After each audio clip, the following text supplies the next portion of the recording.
My dear student, good morning everyone. बेटा देखो, हम लोग बेसिक सेकेंड ईयर की क्लास में ऑर्गेनिक केमिस्ट्री पढ़ रहे थे और जिसमें रैप्चर ऑफ OH बॉन्ड की स्टडी कर लिए थे और फिर हमें CO बॉन्ड जो था उसमें भी कुछ स्टडी किए थे। उसी क्रम में हम लोग आगे बढ़ते हैं। तो रिएक्टिविटी में हम लोग जानते हैं बेटा, आप लोगों से डिस्कशन भी हुआ है कि third degree alcohol, second degree alcohol और फर्स्ट डिग्री अल्कोहल अगर हो, थर्ड डिग्री, सेकंड डिग्री और फर्स्ट डिग्री अल्कोहल हो, तो हाइड्रॉक्सिल ग्रुप के रिलीजमेंट का जो रेट होता है, हाइड्रॉक्सिल ग्रुप के रिलीजमेंट का जो रेट होता है वो थर्ड डिग्री अल्कोहल में ज़्यादा होता है, उसके बाद सेकंड डिग्री और सबसे कम फर्स्ट डिग्री अल्कोहल में होता है। ये हमें जानना चाहिए, इसके रीज़न भी हमने बताया था।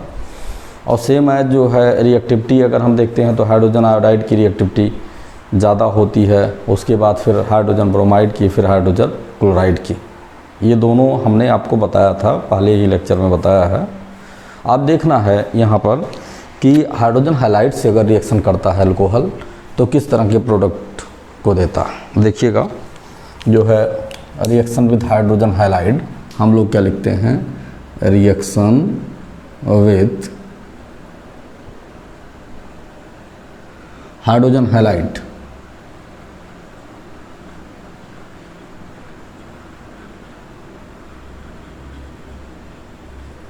हाइड्रोजन हैलाइड के साथ बेटा रिएक्शन होता है तो क्या बनता है, हमें ये देखना।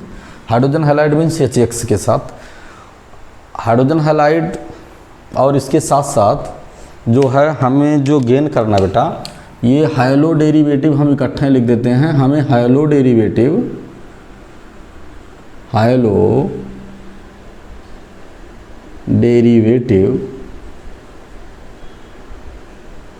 हाइलो डेरिवेटिव को हमें प्रूव करना है।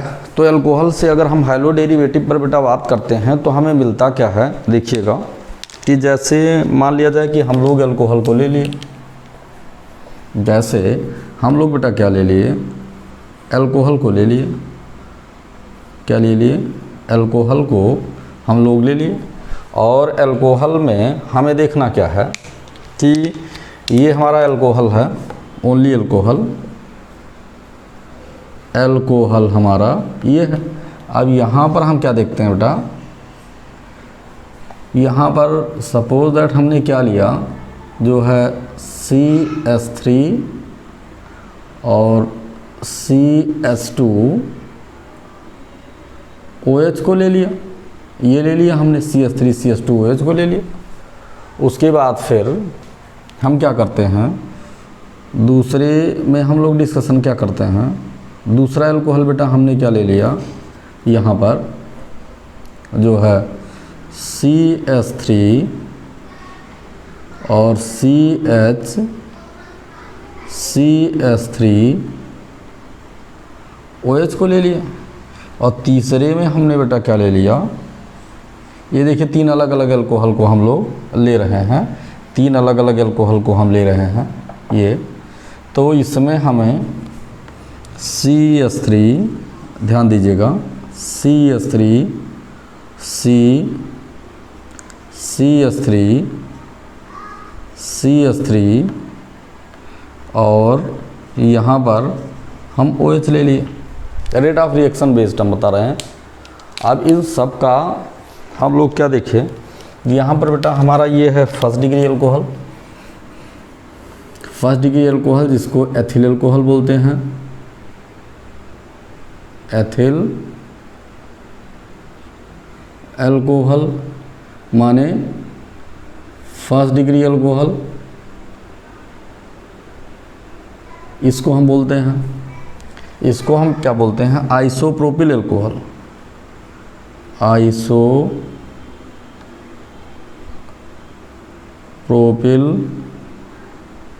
अल्कोहल ये होता है, जिसको हम लोग क्या बोलते हैं, सेकंड डिग्री अल्कोहल। ध्यान दीजिएगा, अल्कोहल यहाँ पर सेकंड डिग्री हो गया। और इसमें क्या हो गया, ये थर्ड डिग्री अल्कोहल हो गया, इसको हम क्या बोलते हैं, टेट ब्यूटिल एल्कोहल,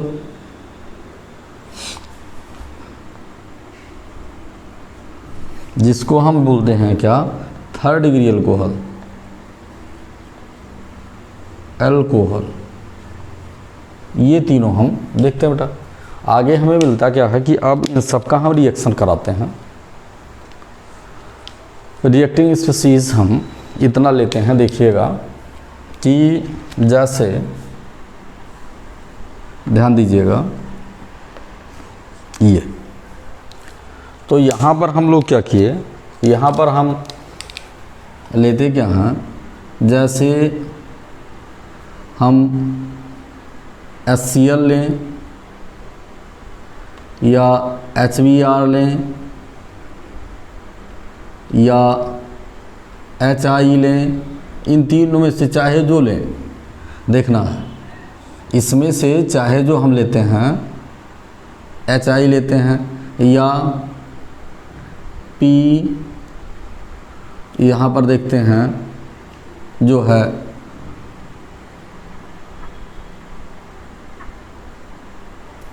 यहाँ पर P प्लस Br2 ले सकते हैं, ठीक है, या P प्लस I2 भी ले सकते हैं, P प्लस I2 भी ले सकते हैं। ये देखो, तो यहाँ पर हमें देखना है कि ये जितने भी हैं RR करके आप देख लीजिए, ये ले लें या ये ले लें या ये ले लेते हैं या ये ले लेते हैं, कोई भी ले लेते हैं बेटा। तो इसमें हमें हाइलो डेरिवेटिव मिलता है। तो हाइलो डेरिवेटिव में हमें क्या देखना है कि जो प्रोडक्ट मिलता है वो मिलता है CH3 CH3 CH2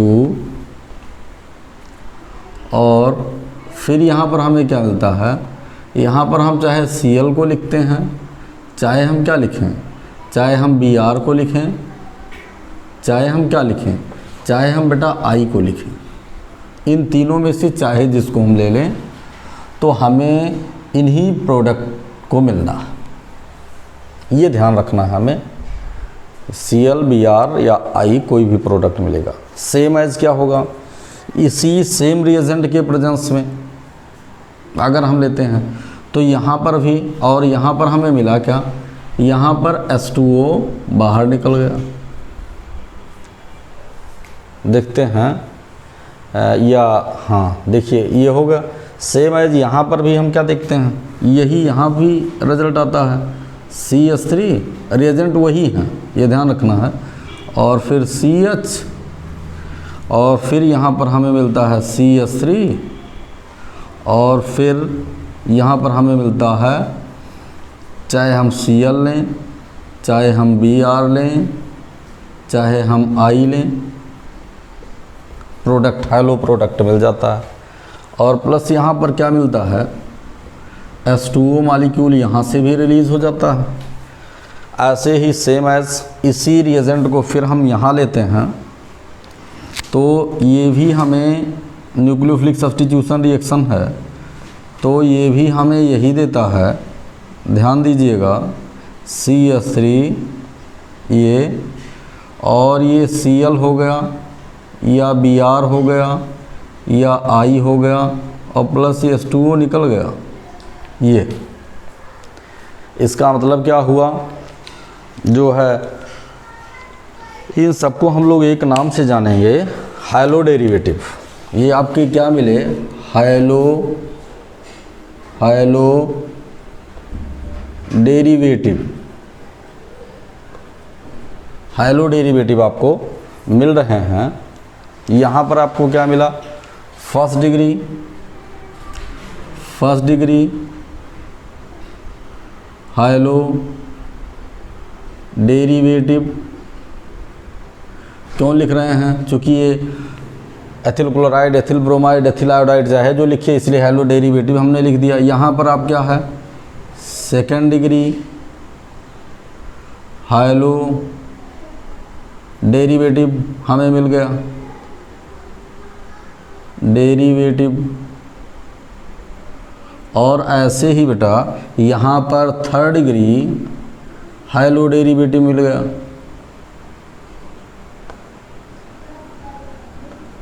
ये इतनी चीज़ों को हमें जानना है। अगर हम लोग हाइड्रोजन हैलाइड के साथ रिएक्शन करते हैं, हमने सारे रिएक्शन को आपको बहुत स्मूथली बता दिया, तो ये आपको सारी चीज़ों को संज्ञान में होना चाहिए बेटा। अब देखो आगे देखते क्या। तो अब ये इसी रिएजेंट को हमने इकट्ठा ही लिख दिया कि बार बार उसी को रिपीट ना करना पड़े, ये हो गया। और all of the reactions are known as nucleophilic substitution reaction. अब देखो ये जो फर्स्ट रिएक्शन है, ये फर्स्ट रिएक्शन बेटा कौन सा है, इसको तो हम बोलेंगे, ये एग्जांपल है SN2 रिएक्शन का, ये SN2 रिएक्शन का एग्जांपल है, SN2 रिएक्शन का एग्जांपल है। कैसे SN2 रिएक्शन का एग्जांपल है, क्योंकि एथिल है, एथिल हाइड्रोक्साइड में। फिर हम देखते हैं क्या, ये किसका एग्जांपल है, यहाँ पर SN1 ज़्यादा इफ़ेक्टिव है, SN1 रिएक्शन आप जानते हो, और यहाँ पर SN1 सबसे ज़्यादा इफ़ेक्टिव है, SN1 रिएक्शन यहाँ सबसे ज़्यादा इफ़ेक्टिव है। तो ये सारे रिएक्शंस को आप नोट डाउन कर लीजिए। उसके बाद फिर हम आपको बताते हैं होल अल्कोहल के द्वारा जो रिप्रेजेंट किया जाने वाला रिएक्शन है, उस पर हम लोग डिस्कशन करते हैं, वो भी इसी में ही आ रहा है, तो देख लिया जाए, उसको भी हम देख लेते हैं। ठीक है, देखो आगे बढ़ते हैं बेटा। आगे हमें ये देखना है, किसी को कोई डाउट होगा तो अपने डाउट को व्हाट्सअप नंबर है, वो व्हाट्सअप नंबर हम कई बार आपको बता चुके हैं, 9919194630 एक नंबर एक है, और 94540 और 98390 दूसरा नंबर। इन दोनों नंबर पर किसी भी व्हाट्सएप नंबर पर आप डाल देंगे तो दूसरे लेक्चर में 94540 98390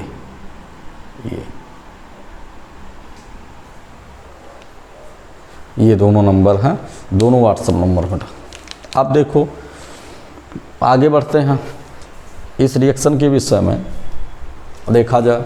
अच्छा, जो रेट है तो रेट कैसे होगा, रेट तो रिएक्शन का रेट यही होगा, ये रिएक्शन फास्ट होगा, ये इससे स्लो होगा। ये रेट ऑफ रिएक्शन मीन्स क्या हुआ, जो है हम लोग ऐसे एक लाइन खींच सकते हैं, ऐसे एक लाइन खींच सकते हैं, ये तो इंक्रीजिंग आर्डर ऑफ द, इसको क्या लिख सकते हैं, increasing order of the, increasing order of the rate of reaction means ऐसा है कि इधर रिएक्शन फास्ट होगा, तो ये इतनी चीज़ों को हमें जानना था। अब हम लोग बात करते हैं डिहाइड्रेशन ऑफ एल्कोहल, बेटा बहुत इम्पॉर्टेंट है। अब हम लोग डिहाइड्रेशन पर बात करते हैं, देखिएगा जो है अगली हेडिंग को देखिएगा। हम लोग बात करते हैं अब जो है डिहाइड्रेशन ऑफ एल्कोहल पर डिस्कशन करते हैं बेटा। जो है यहाँ फिर भी हम एल्कोहल ही लिख देते हैं, अल्कोहल। देखो बेटा देखना क्या है, हम लोग देखते हैं डिहाइड्रेशन ऑफ एल्कोहल, यहाँ पर हमें मिलता है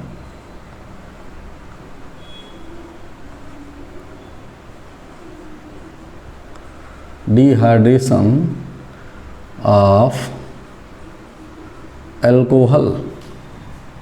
इसको देखते क्या है, देखो यहाँ पर बेटा क्या करते हैं, डिहाइड्रेशन की प्रोसेस में दो प्रोडक्ट बनते हैं, एक तो एल्कीन बनता है और एक ईथर बनता है। ये हमें देखना, हाई टेम्परेचर पर एल्कीन बनेगा और लो टेम्परेचर पर ईथर बनेगा। अगर सल्फ्यूरिक एसिड का कंसंट्रेशन हाई होगा, टेम्परेचर हाई होगा तो एल्कीन बनेगा, और सल्फ्यूरिक कंसंट्रेट सल्फ्यूरिक एसिड जो है उसका कंसंट्रेशन कम होगा, तो कंसंट्रेशन कम होगा तो वहाँ पर ईथर बनने की प्रोबेबिलिटी बढ़ेगी। अब देखो अल्कोहल को हम इसी को रखते हैं और इसी पर हम लोग आगे बढ़ते हैं बेटा, है क्या। जैसे इन सबको हम हटा दिए और डिहाइड्रेशन की प्रोसेस हमें केवल रिएजेंट चेंज करना है बस, इसीलिए हमने कहीं लिखा भी नहीं था। देखो रिएजेंट चेंजिंग में डिहाइड्रेशन में वाटर तो जुड़ेगा ही, देखो है क्या। हम लोग फिर आगे बढ़ते हैं और फिर हमें क्या मिल रहा है, ध्यान दीजिएगा कि कुछ लाइंस को आपको परमानेंट अपडेट रखना है कि अगर डिहाइड्रेशन होता है तो यहाँ पर हमें ऐसे इसको जानना है, क्या जानना है, at high temperature, at high temperature हमें क्या मिलता है, एल्कीन, और एट लो टेम्परेचर, इसके रेस्पेक्ट में लो टेम्परेचर क्या मिलता है, ईथर। ये दो चीज़ों को आपको परमानेंट अपडेट रहना है। अब देखिए यहाँ पर बेटा है क्या, डिहाइड्रेशन इसका सबसे फास्ट होगा, इसका इससे स्लो होगा, इसका सबसे स्लो होगा। पहले हम डिहाइड्रेटिंग रिएजेंट देख लेते हैं बेटा। तो जो डिहाइड्रेटिंग रिएजेंट है, वो जो डिहाइड्रेटिंग रिएजेंट बेटा हम लोग लेते हैं वो कौन सा डिहाइड्रेटिंग रिएजेंट है, हमें तो सबसे पहले यही जानना चाहिए कि वो डिहाइड्रेटिंग रिएजेंट कौन सा है जिसमें प्रोडक्ट हमें मिलते हैं। देखो डिहाइड्रेटिंग रिएजेंट की बात करते हैं बेटा, तो हम डिहाइड्रेटिंग रिएजेंट को अलग से लिख देते हैं कि कौन कौन से हैं। देखो हम यहाँ पर लिख देते हैं, यहाँ पर डिहाइड्रेटिंग रिएजेंट कौन कौन से हैं जिनको हम मोस्टली यूज करते हैं, मोस्टली यूजफुल डिहाइड्रेटिंग रिएजेंट की हम बात कर रहे हैं। जैसे एक तो हमारा है कंसंट्रेट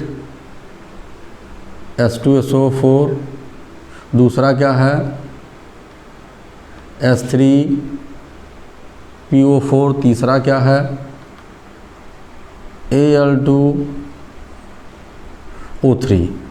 इतने रिएजेंट को हम लोग मोस्टली यूज करते हैं, तो इतने रिएजेंट को आप लर्न रखिए।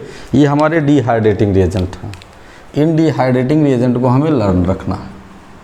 इनमें से थोड़ा सा टेम्परेचर वेरी करने पर इन्हीं में से कोई एक हम रिएजेंट यहाँ पर यूज करते हैं। तो अब यूज करने पर हमें क्या डिस्कशन करना है, हमें तो ये मालूम है कि ये एल्कीन बनेगा, लेकिन अब हम ये जानते हैं कि ये एल्कीन रैपिड देगा।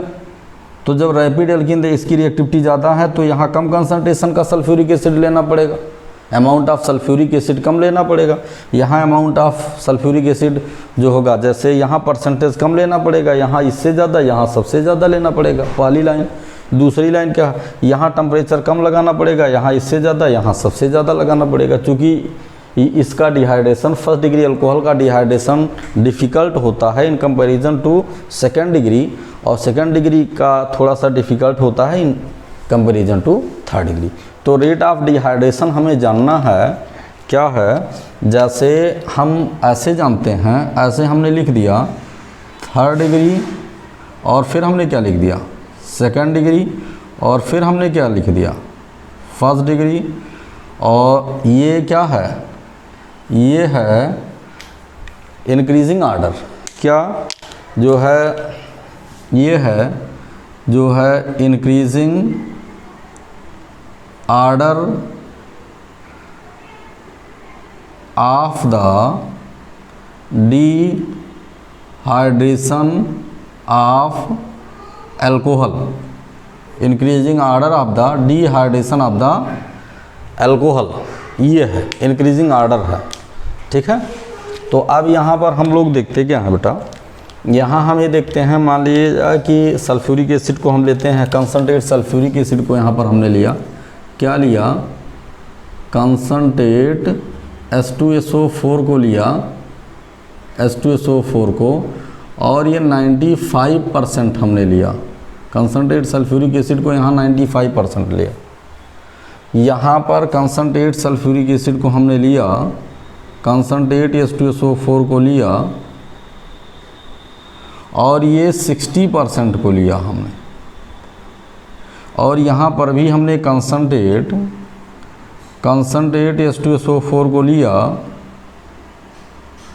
यहाँ पर 20% को लिया।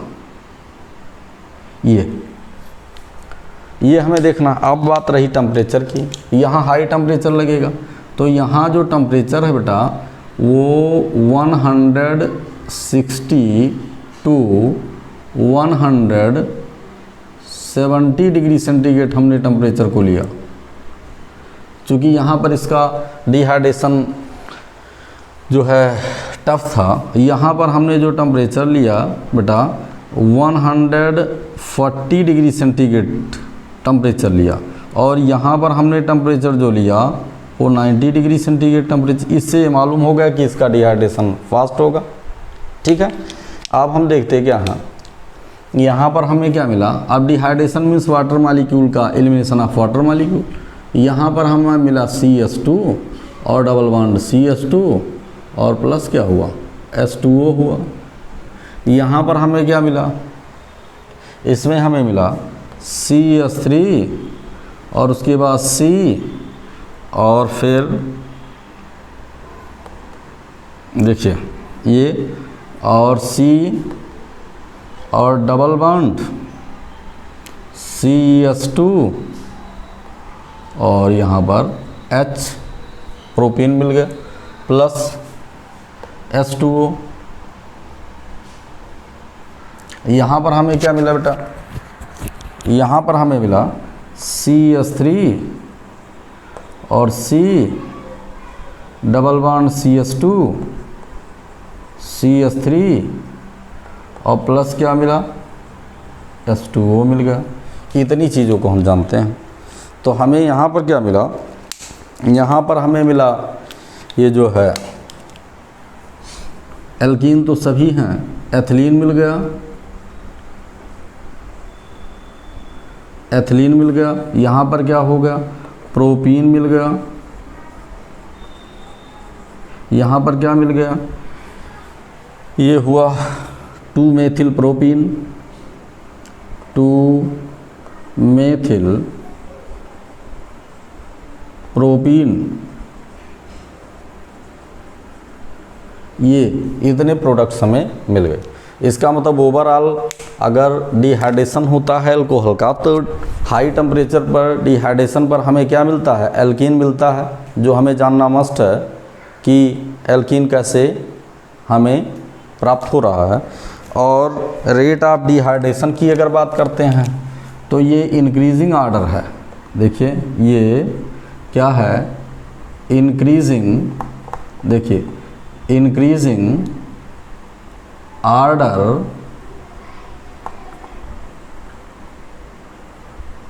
रेट ऑफ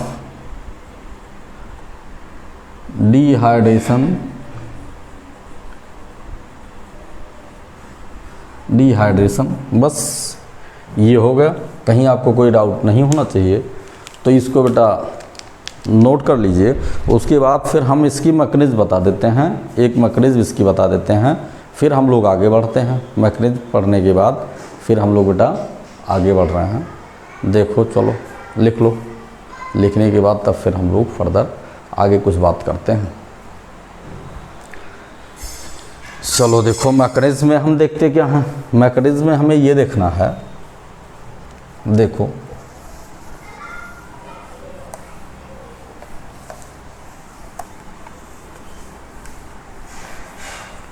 मैकेनिज्म को हम स्टेप वाइज बता देते हैं, और इसके बाद हम ईथर का प्रिपरेशन और उसकी भी मैकेनिज्म बेटा बताएंगे।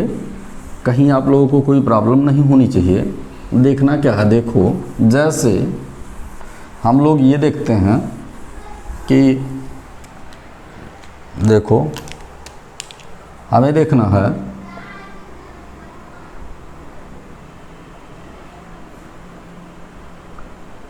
Mechanism of alcohol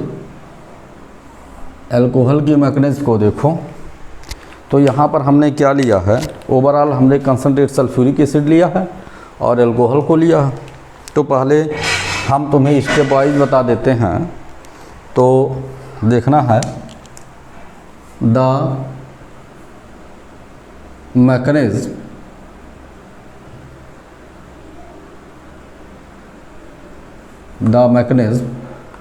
of the dehydration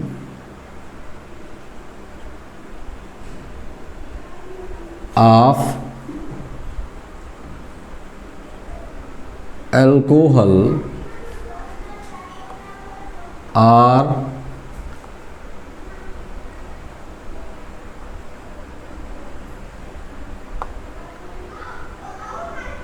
completed into the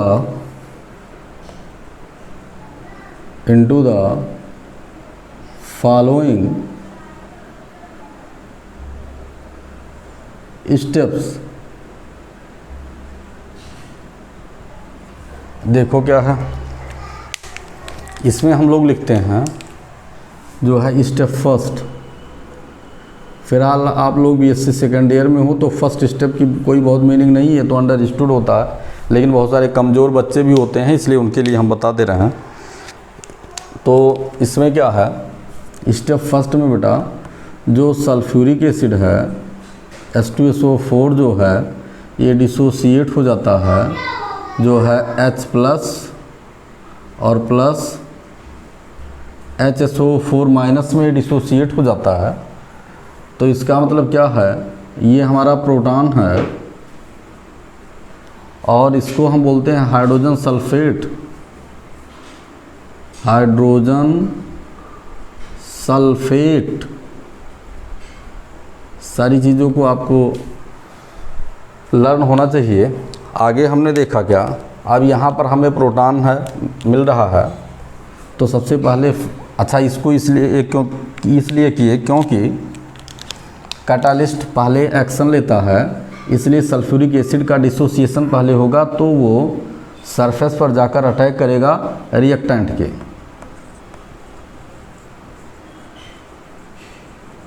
sulphuric acid अब देखो बेटा क्या है, हम लोग सेकंड स्टेप में देखते हैं। स्टेप सेकंड में, तो स्टेप सेकंड में हमें क्या मिलता है, स्टेप सेकंड में बेटा ये जो प्रोटॉन है, ये प्रोटॉन देखिएगा in this step the proton are attack at the electron rich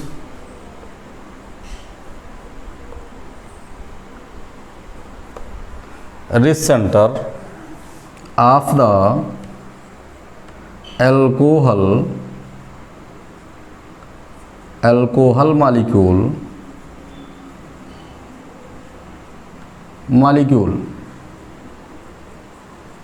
alcohol molecule के इलेक्ट्रॉन रिच सेंटर पर अटैक करता है। मीन्स क्या है, हमें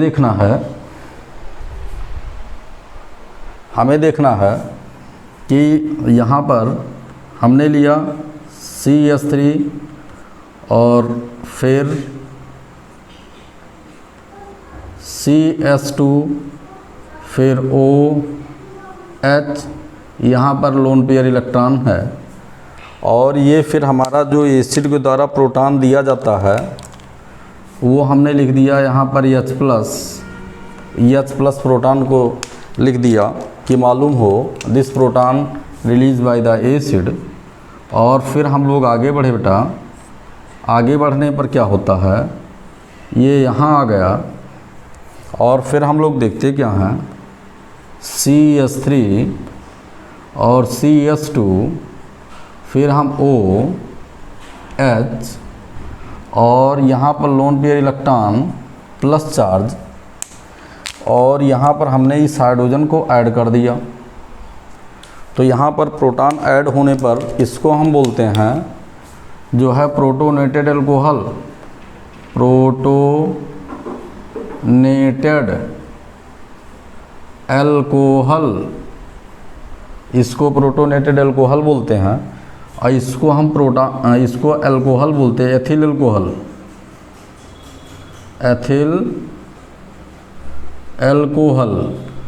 और फिर हमारा ये क्या है, ये तो हमारा प्रोटॉन है, प्रोटॉन है। ये हो गया। हम जानते हैं कि अगर मोर इलेक्ट्रोनेगेटिव एलिमेंट पर पॉजिटिव चार्ज आ जाता है तो उसकी इलेक्ट्रॉनिटी बहुत बढ़ जाती है। तो यहाँ पर ये परमानेंट जानिएगा कि when more electronegative element carries the positive charge, hence its value of the electronegativity are increases. तो ये बढ़ जाता है, इसका मतलब ये बॉन्ड स्ट्रेचिंग ज़्यादा हो जाता है, ये आसानी से बाहर निकल जाता है। तो फिर हम लोग देखते हैं नेक्स्ट स्टेप में, हम देखते हैं स्टेप थर्ड में, स्टेप थर्ड में क्या होता है बेटा, इस स्टेप में देखते हैं the protonated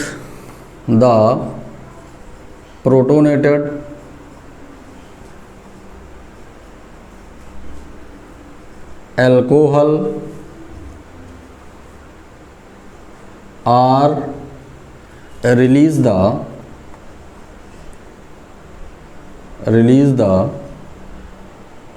H2O molecule, then gives the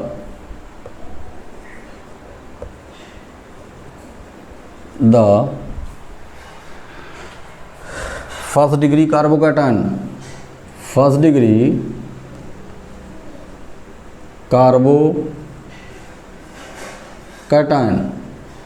ये क्या है, वाटर मॉलिक्यूल को एलिमिनेट कर देता है। तो फिर हमें क्या मिलता है, फर्स्ट डिग्री कार्बोकैटायन मिल जाता है।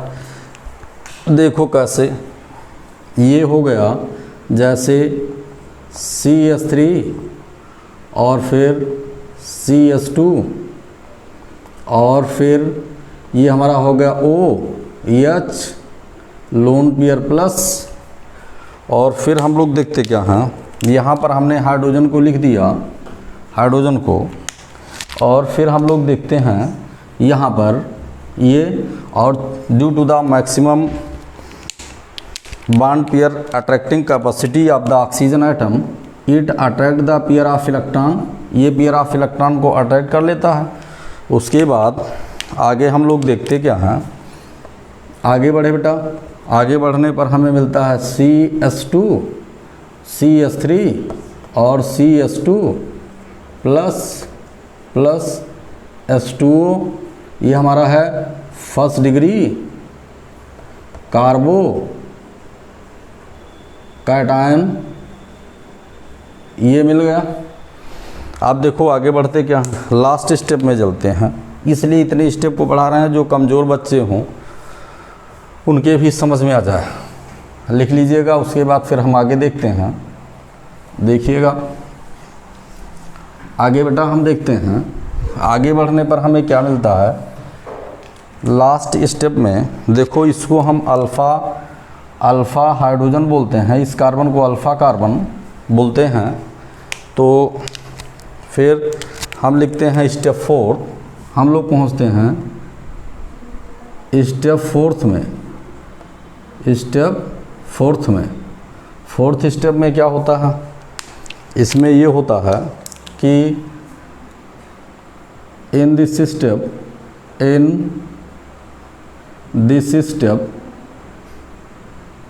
Step the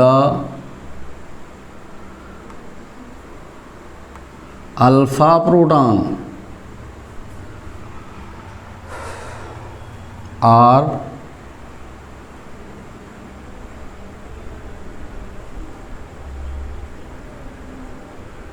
abstracted by HSO4 minus then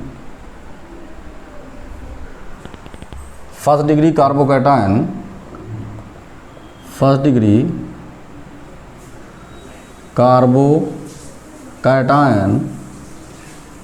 are